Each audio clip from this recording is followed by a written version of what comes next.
All right, so get ready because today we are going deep, deep into a case that really shook up, well, a small town, and kind of exposed some big problems with the justice system back in the day. Yeah, this one's a real doozy. We're talking about Leroy Martin. You might know him as the Gaffney Strangler. Oh yeah, this case is it's got it all. We're going off of excerpts from his Wikipedia page, and well, let me tell you, this is not your run-of-the-mill serial killer story. We got a wrongful conviction, creepy phone calls. You really got to buckle up for this one. It's a wild ride for sure. Yeah, so what makes this one stand out, you think, like compared to other serial killer cases we've seen? Well, I think a big thing is the time period. This all went down in the 1960s, long before DNA testing or like the fancy profiling you see on those crime shows these days. Yeah, right. Back then, investigators were basically fumbling in the dark. You know what I mean? Makes sense. So set the scene for us. What was Gaffney, South Carolina like back then? Okay, so picture this, right?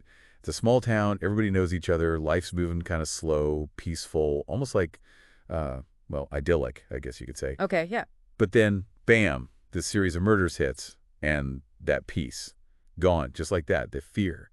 Man, it must have been suffocating. Intense. And you said series of murders. Who were the victims? All right, so there were four in total. First, there was Andy Lucille Dedman. She was 32. Then Nancy Carol Paris, 20 years old. Okay. And, well, this is where it gets even more messed up. The last two, Nancy Christine Reinhardt and Opal Diane Buxton, they were only 14 and 15. Oh, wow. Okay, so we've got a small town on edge, young women being targeted. Did the police have any leads early on? Well, they thought they did. See, Annie Dedman's husband, Roger, he ended up getting convicted of her murder. Can you believe that? Sentenced to 18 years. No way, 18 years. But if Martin was the real killer, how did Roger end up taking the fall? Well, that's where those limitations of the time really come into play. Like I said, no DNA testing back then. Yeah, yeah. So they had to rely on eyewitness accounts, circumstantial evidence, that kind of thing. Not exactly the most reliable, right? Right. And sadly, it seems like they just kind of tunnel visioned on Roger. Didn't really explore other possibilities. So if the police were focused on the wrong guy, how did they finally get Martin on their radar? Okay, so this is where it gets kind of weird. Martin starts calling up the local newspaper editor, a guy named Bill Gibbons. But he wasn't confessing or anything, no. He was directing Gibbons to the bodies. Hold on, he was leading them on a scavenger hunt. What was he thinking? Right. It's bizarre. And, well, pretty chilling if you ask me. I mean, part of me thinks it was a power trip, like he wanted to control the whole story. But get this. In those calls, he's adamant that Roger Dedman is innocent. Wait, so he frames someone and then tries to clear their name while he's still out there killing. What kind of game is he playing? Was he just trying to make the investigation a total mess? It definitely had that effect. And remember, this is a small town, right? Everyone's on edge. So those calls, that whole Dedman thing, it must have created so much paranoia. Like, who could they trust? Who was really in control? So how did this whole cat and mouse game finally end? Did those calls to the newspaper actually help the cops catch him? Not directly, no. But the community, they played a huge part. Two locals, Henry Transu and Lester Skinner, they saw Martin's car, thought it looked suspicious. Oh, wow. They reported it, and that's what ultimately led to his arrest. Wow, so it was really everyday people who cracked the case wide open. That's amazing. It really is. What about Roger Dedman? What happened to him after Martin was arrested? Oh, thank goodness he was released from prison. But think about it. He spent 10 months locked up for something he didn't do, all because of a messed up investigation. Man, it just makes you wonder, how many other cases like this might be out there, especially from that era. So they catch Martin, justice is saved, but I'm guessing this isn't exactly a happy ending, right? You're right about that. Martin was convicted on 4 counts of murder. He got 4 life sentences. But get this, he actually avoided the death penalty because of some issues with how they collected the evidence. Seriously. So even though he was held accountable, there were still like loose ends, missteps along the way. Exactly. And it raises some big questions, Was justice truly served if the system messed up so badly? These are the kind of things that still plague criminal justice, even with all the advancements we've made. Sure, true. Okay, so we've got the murders, the arrest, the trial, but what about Martin himself? Did he ever say why he did all this? That's the million-dollar question, isn't it? The popular theory back then was that that he targeted young women. But Martin, he claimed he had a split personality, said this violent side of him was something he couldn't control.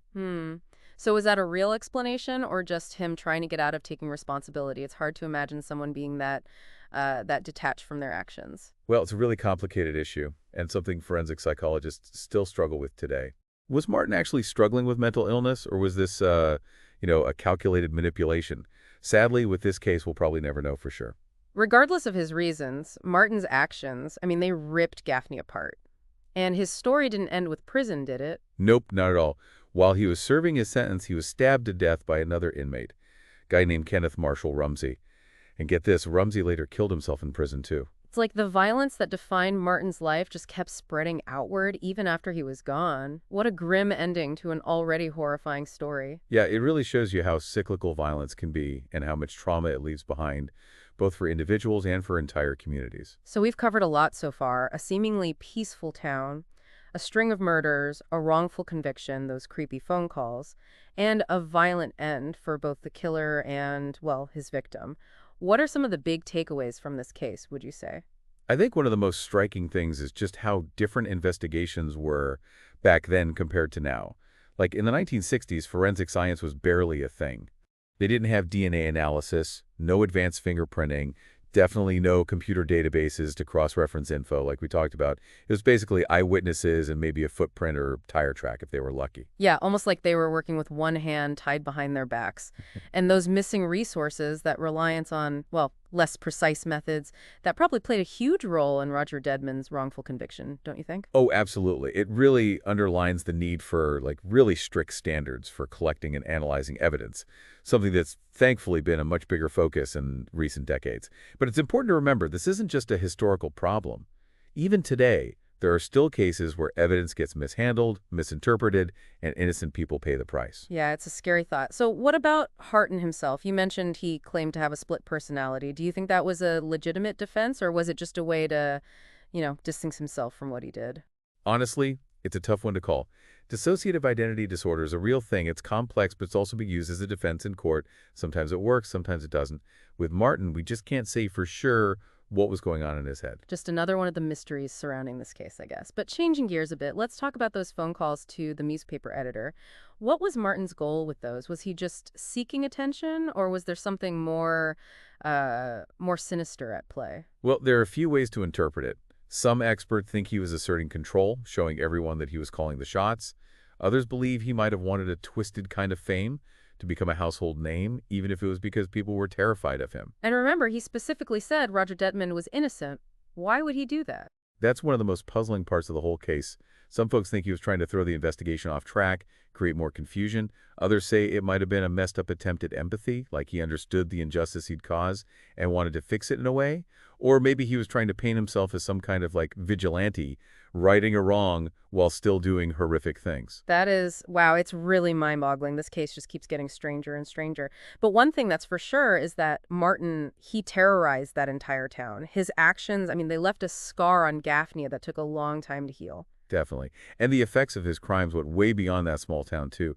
The Gaffney Strangler case, it became a national sensation, this grim reminder that even in the most peaceful places, darkness can be lurking right beneath the surface. Chilling thought. Makes you wonder how much has really changed since then. Are we actually better at stopping these kinds of things from happening, or are we just better at catching the people responsible afterwards? That's a question we're going to explore more in this deep dive, but for now, I think it's important to just acknowledge the victims, the families whose lives were changed forever by Martin's actions. Yeah, you're right. We need to remember the human cost of all this.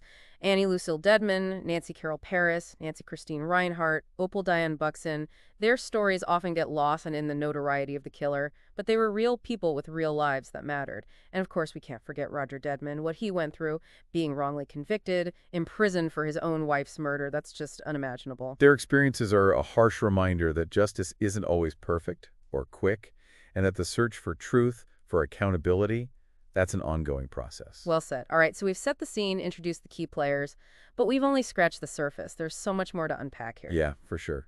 Stick with us as we dig even deeper into the Gaffney Strangler case. We're going to be looking at investigative techniques in the 1960s, the twisted psychology of Leroy Martin, and the lasting effects of his crimes. We're also going to compare this case to modern serial killer investigations and look at how advancements in forensic science and criminal profiling have, well, completely changed the game. This is where it gets really interesting, so buckle up and get ready for part 2 of our deep dive into the Gaffney Strangler case. You know, one thing that really stands out to me is like when we compare this case to how investigations are done now, the whole role of forensic science, right, night and day compared to back then. Yeah, for sure. In the 1960s, it was like they were just figuring out what forensic science even was. So take us back to that time. Like, what were investigators working with? What did a crime scene even look like without all the fancy gadgets and tech we see on TV now? Okay, well, first of all, no DNA testing. Can you imagine?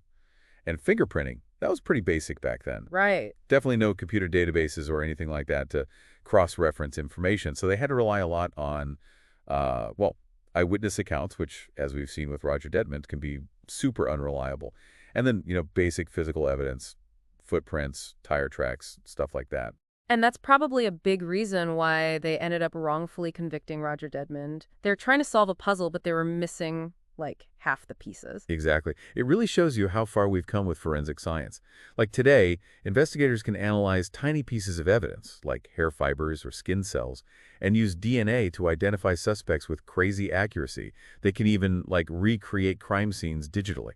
It's mind-blowing how much has changed. But even with all that tech, there's still the human element, right? You still need skilled detectives who can connect the dots, make sense of the evidence, and build the case. Oh, absolutely.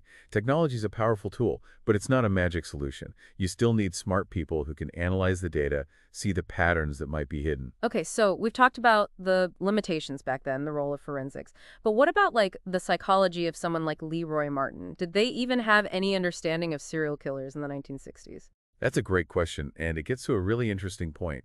The term serial killer, believe it or not, wasn't really common until the 70s. So you can imagine how much harder it was to understand what motivated someone like Martin, why they behaved the way they did. So they were basically in the dark, trying to figure out a phenomenon they didn't even have a name for. What did people think back then? Any theories about what might cause someone to become a serial killer? There were some early theories floating around, but they were often based on, well, limited information or even societal prejudices. Some folks thought it was because of childhood trauma, others blamed mental illness, and you even had people who, who thought it was demonic possession or something like that. It was a time of a lot of guesswork, not a lot of actual science. And that probably made it even harder to predict or prevent these kinds of crimes. If you don't understand the why, how can you stop it from happening again? Exactly. It's only been in recent decades that we've started to develop more sophisticated psychological profiles of serial killers.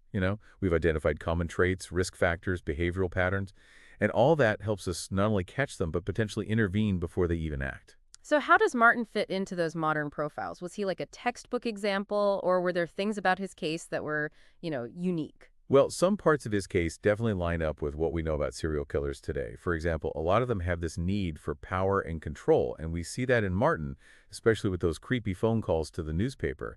He was manipulating the whole situation, calling the shots, and I think getting off on the fear he was causing. It's like he was treating the whole town of his own personal game, and a pretty messed up game at that. But what about that split personality thing he claimed? Does that fit into any of the established profiles? That's where things get a little murky. We talked about dissociative identity disorder earlier. It's a real condition, but it's also been used as a legal defense, so it's hard to say for sure. Some experts think Martin might have actually had some kind of mental illness, while others think it was a way to avoid taking responsibility for his actions. So the debate continues, huh? It's a good reminder that even with all our progress in psychology and criminology, there are still some mysteries of the human mind we may never fully crack. But let's change gears for a second and talk about the impact of Martin's crimes on Gaffney. You mentioned earlier that it left a scar. Can you talk about that a little more? Yeah, of course. Imagine you're living in a small town where you know everyone, you feel safe, and then all of a sudden that sense of security is shattered by these brutal murders.